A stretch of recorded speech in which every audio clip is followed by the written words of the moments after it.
Hey, what's going on out there, everybody? Rooster here in Tennessee. Been a few days since we've done a video, and we got a few things that we need to get knocked out here and get some videos up on. Today we're looking at a Cobra 29 LTD Classic. This is the SE model. That SE stands for Special Edition. This is a stock faceplate that comes on this thing. There hasn't been a new faceplate installed or anything like that. Manufacture date on this radio is September of 1996, I believe, if that matters to you. These SEs, to me, my opinion on them, are the most rare 29 made. Maybe aside from the gold-plated 29s that have the gold covers, but those are pretty rare too. But most of those end up being the gold wears off on them, and they end up looking like crap if they've been used. But this one, to me, is the best looking, with the chrome and black scheme on it, the silver and black, whatever you want to call it. I like them a lot, and I don't know. It may be something.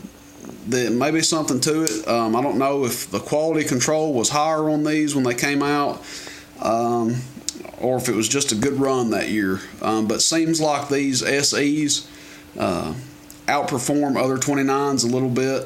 The receive on them's real well. Most of the 29s, you know, they do receive well, they talk well, but it seems like to me the SE is just a notch above.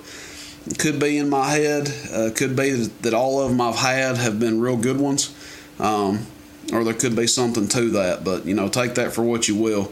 I don't think I've ever done a video on these because usually I sell them before I get a chance to do a video on them. They sell really fast. So there's a gentleman that's been after me about getting a radio. He wanted one with a 1969 in it. This one does have a 1969 installed, if that makes a difference to you. And I'm going to give him first shot on it, but if he passes it for whatever reason, this one will be up for sale. Gump has done all the work to it. It has all his mods from left to right. You know, obviously the white LED meter lights in there. Variable power on the RF gain. That's your carrier control. Channel 9 switch is a VFO windup. We'll get into that here in a second. It's got his transmit, tune, peak tune, whatever you want to call it.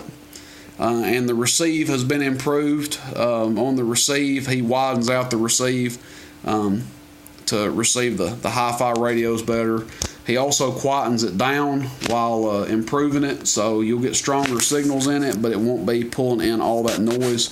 I actually had to hook an external speaker up to make sure this thing was even working, because it does not pull in any static. Now, something a lot of people do when they tell you they're improving the receive is they go in there and they just crank it wide open, and you pull in, you know, you'll pull in extra signal, but you get a lot of static with it too. I don't even know if you can hear this. I mean, you can't even hear any static, and that's one of the things that a lot of people love, and they give me good feedback on these, or give Gump good feedback. He's the one doing them. But they tell me that they love how quiet the receive is and how good it receives. So just keep that in mind. We'll demonstrate the power output on this one. Again, it does have a 1969 final in it. I'm running a Superstar CM4, just a mic I had here, very similar to the 507. As always, I recommend Superstar 507s, but these CM4s are okay. They just sound a little different.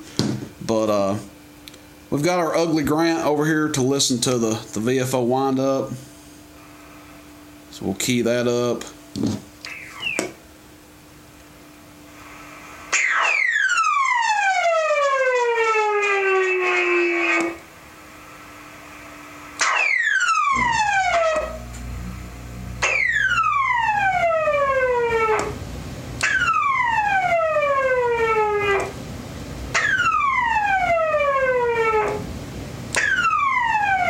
Okay, you guys get the point there. We'll go ahead and turn it off. Oh, and we'll come over here to our 50 watt slug, 50 watt scale, Bird 43 P. Peak hit's off right now. We're just going to test the carrier. We'll start out with it all the way down.